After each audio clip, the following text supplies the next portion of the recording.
എൻ്റെ അടുത്തൊരു സ്ത്രീ പറഞ്ഞതാണ്, അവരുടെ ഹസ്ബൻഡും അവരും ഉന്നതമായ ഉദ്യോഗങ്ങളിൽ ഇരിക്കുന്നവരാണ് സമൂഹത്തിൽ.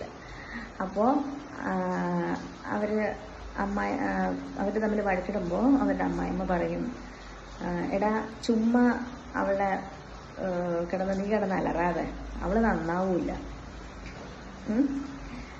വേറൊരു സ്ത്രീ പറഞ്ഞതാണ്, ഒരു ദിവസം ഹസ്ബൻഡ് അടിച്ചപ്പോൾ, ചുമ്മാ നിന്റെ കൈ മോശമാക്കണ്ട, അവള് നന്നാവൂല. മൂന്നാമത്തെ സ്ത്രീ ഇതിനൊക്കെ വേറിട്ടൊരു അനുഭവമാണ്. കാരണം അവരുടെ കൂട്ടുകാരൻ്റെ അച്ഛനും അമ്മയ്ക്കും വേണ്ടിയിട്ട് സമ്മാനങ്ങൾ വാങ്ങിച്ചു കൊടുക്കാറുണ്ട്. കൂട്ടുകാരൻ്റെ അച്ഛനും അമ്മയ്ക്കും വേണ്ടിയിട്ട്. ഞാനതിന് അവിഹിതമെന്നോ അല്ലെങ്കിൽ വിവാഹേതര ബന്ധമെന്നോ ഒന്നും പറയാൻ ആഗ്രഹിക്കുന്നില്ല. അപ്പം സമ്മാനങ്ങൾ വാങ്ങിച്ചു കൊടുക്കാറുണ്ട്. അപ്പം അവർക്ക് ഈ മകൻ്റെ കൂട്ടുകാരിയെ വലിയ ഇഷ്ടമാണ്.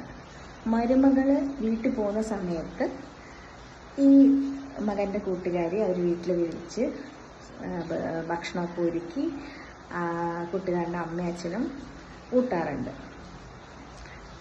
ഈ പറഞ്ഞ സ്ത്രീ, അതായത് കൂട്ടുകാരൻ്റെ അമ്മയും അച്ഛനെയും ജീവനോടും സ്നേഹം പ്രകടിപ്പിക്കുന്ന ഈ സ്ത്രീ സ്വന്തം ഭർത്താവിൻ്റെ അച്ഛനും അമ്മയോടും സംസാരിക്കാറേ ഇല്ല.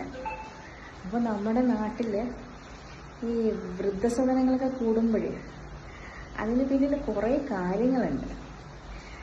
ഞാൻ ആരെയും ന്യായീകരിക്കല്ല, ഇതും കൂടി ഒന്ന് പറയണം എന്ന് തോന്നി.